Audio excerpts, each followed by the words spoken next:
Hi friends, welcome to அக்ஷயா.com. இன்றைக்கி இந்த வீடியோவில் முள்ளங்கி வச்சு ரொம்ப டிஃப்ரெண்ட்டான சுவையில் புதுமையான அருமையான ரெசிப்பிங்க. இது வரைக்கும் சாப்பிடாதவங்க கூட நீங்கள் இந்த மாதிரி செஞ்சு கொடுத்தீங்கன்னா கேட்டு விரும்பி சாப்பிடுவாங்க. அந்த அளவுக்கு சூப்பராக அருமையாக இருக்கும். வாங்க எப்படி செய்யறதுன்னு பார்க்கலாம்.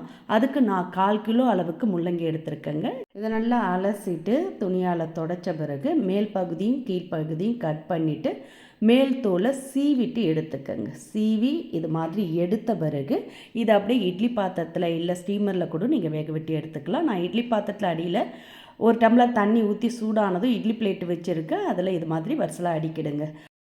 அடிக்கிட்டு இட்லி பாத்திரத்தை மூடி அடுப்பை மீடியம் ஃப்ளேமில் வச்சு ஒரு 6லேருந்து 8 நிமிஷம் வேக விடுங்க.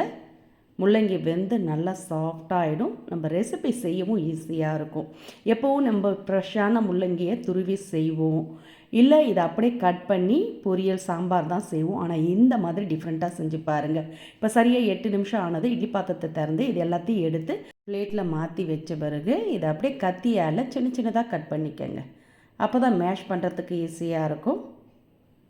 வெந்ததுனால நல்லா ஈஸியாக கட் பண்ண வருது. ரொம்ப சாஃப்டாக இருக்குது பாருங்கள். இது மாதிரி எந்த அளவுக்கு பொடிசாக வருதோ அந்த அளவுக்கு பொடிசாக கட் பண்ணிவிட்டு இதை அப்படியே ஒரு மிக்சிங் பவுலுக்கு மாற்றிக்கங்க. இதே நீங்கள் மிக்சர் ஜாரில் கூட மாற்றி ஒரு 2-3 பல்ஸ் மூடு விட்டிங்கனாலே போதும். நல்லா நைஸாக அரைப்பட்டுடும். நான் மேஷராலே மசிச்சு எடுத்துட்டேங்க. மசிக்கவும் நல்லா ஈஸியாக தான் இருந்தது. இது மாதிரி ஒன்றும் பாதியமாக இல்லாமல் நல்லா மத்தால் மசித்த பிறகு இதில் சின்னதாக ஒரு வெங்காய பொடியை கட் பண்ணி சேர்த்துக்கங்க. கூடவே ஃப்ரெஷ்ஷான கருவேப்பிலை மல்லி இலைகள் கட் பண்ணி சேர்த்துட்டு 1 டீஸ்பூன் இஞ்சி பூண்டு விழுது, 1/2 டீஸ்பூன் மிளகாய்த்தூள், 1/4 டீஸ்பூன் மஞ்சள்தூள், 1/2 டீஸ்பூன் மிளகுத்தூள், 1/2 டீஸ்பூன் கரம் மசாலா பொடி, தேவையான அளவுக்கு உப்பு சேர்த்துக்கங்க. 1/2 டீஸ்பூன் அளவுக்கு உப்பு சேர்த்துருக்க. கூடவே 4 டேபிள் ஸ்பூன் அளவுக்கு கடலை மாவும் 2 டேபிள் ஸ்பூன் அளவுக்கு பச்சரிசி மாவும் சேர்த்துக்கங்க. சேர்த்து தண்ணிலாம் சேர்க்காமல் நல்லா கலந்து எடுத்து பிசைஞ்சிக்கங்க. அதில் இருக்க ஈரத்தை பூரா உறிஞ்சி நல்லா கொஞ்சம் திக்கான மாவாக பிசைஞ்சி எடுத்துட்டு கையில் ஒரு முறை எண்ணெய் தடவிக்கங்க. தடவிட்டு இதுலேருந்து கொஞ்சமாக எடுத்து சின்ன உருண்டைகளாக உருட்டி எடுத்துக்கங்க. சின்ன லெமன் சைஸுக்கு இது மாதிரி எல்லாத்தையுமே உருண்டைகளாக உருட்டி பிளேட்டில் மாற்றி வச்சுக்கங்க. இதை அப்படியே நம்ம பொரித்து எடுத்துடலாம். அதிக எண்ணெயில் பொரிக்க வேண்டியதில்லை. இது மாதிரி பணியாரக்கல் இருந்ததுன்னா அதில் கொஞ்சமாக எண்ணெய் விட்டுக்கங்க. எல்லா குழிகளிலுமே எண்ணெய் சூடான பிறகு உருட்டி எடுத்த உருண்டைகள் எல்லாத்தையுமே இதை குழிகளில் சேர்த்து ஷாலோ ஃப்ரை பண்ணி எடுத்துக்கலாம். இதே நீங்கள் டீப் ஃப்ரை பண்ணி எடுத்துக்கலாம், உங்களுடைய விருப்பம்தான். இது மாதிரி நீங்கள் பணியாரக்கல்லில் ஷாலோ ஃப்ரை பண்ணி எடுத்தாலே நல்ல மேலே முறுவலாக இருக்கும். பாருங்கள், எல்லாத்தையுமே ஈவனாக திருப்பி விடுங்க. ஒரு சைடு செவந்ததும் திருப்பி விட்டு 2 சைடுமே பொன்னிறமானதும் எடுத்துடலாம். அதிக எண்ணெய் உறிஞ்சாதுங்க. இதே எண்ணெயிலே இதை அப்படியே எடுத்துட்டு இன்னொரு பேட்ச் போட்டு பொரித்து எடுத்துக்கலாம். அடுப்பை மீடியம் ஃப்ளேமில் வச்சு பொரித்து எடுத்துக்கங்க. அப்போ தான் உள்ளேயும் வெந்து மேலேயும் நல்லா மொறுமொறுன்னு பொன்னிறமாக செவந்து வரும். இப்போ இது எல்லாத்தையும் எடுத்துட்டு மீதம் உள்ளதையும் இதே மாதிரி இந்த எண்ணெயிலே பொரித்து எடுத்துட்டேன். எல்லாமே பொரித்து எடுத்தாச்சு. இது அப்படியே இருக்கட்டும். இப்போ இதை செய்யறதுக்கு மசாலாவை அரைச்சி எடுத்துக்கலாம். அதுக்கு மிக்சர் ஜார் எடுத்துக்கங்க.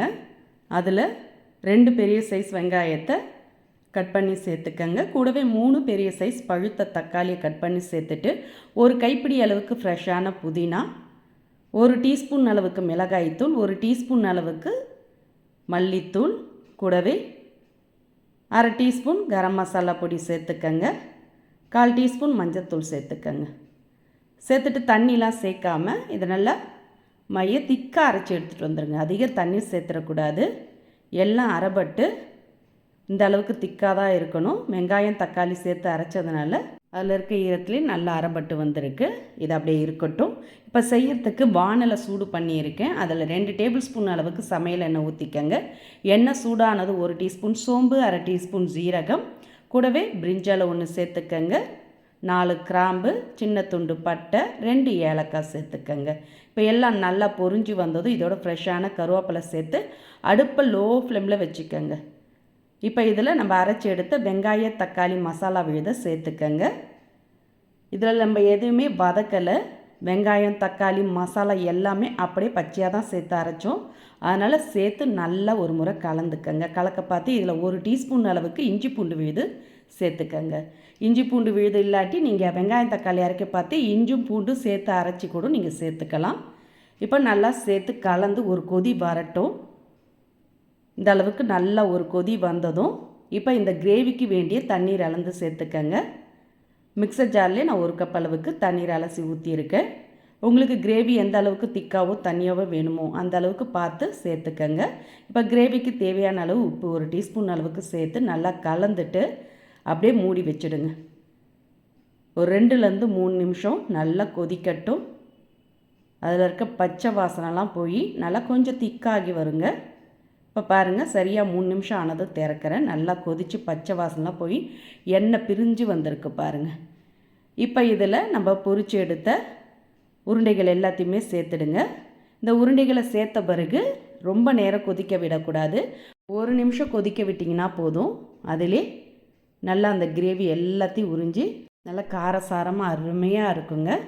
இப்போ எல்லா உருண்டைகளுமே சேர்த்து நல்லா முழுகிற அளவுக்கு கலந்துட்டு 1 நிமிஷம் அப்படியே கொதிக்க விடுங்க.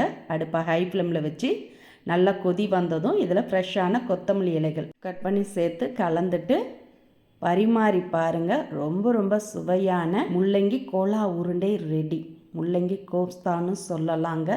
அவ்வளோ அருமையாக இருக்கும். நீங்கள் முள்ளங்கியை வச்சு இது வரைக்கும் எந்த மாதிரி சுவையில் செஞ்சு சாப்பிட்டு இருக்கவே மாட்டீங்க. ஒரு தடவை செஞ்சு கொடுத்து பாருங்கள். இனி அடிக்கடி இதை தான் செய்ய சொல்லி விரும்பி கேட்பாங்க. அந்த அளவுக்கு சூப்பராக இருக்கும். இது சப்பாத்தி, தோசை, நான், பரோட்டா, ஆப்பம் எல்லாத்துக்குமே அட்டகாசமாக இருக்கும். சாதத்தோடையும் பிரமாதமாக இருக்குங்க. கண்டிப்பாக ட்ரை பண்ணி பாருங்கள். இந்த ரெசிபி பிடிச்சிருந்தால் லைக் பண்ணுங்கள், ஷேர் பண்ணுங்கள், சப்ஸ்கிரைப் பண்ணிவிடுங்க.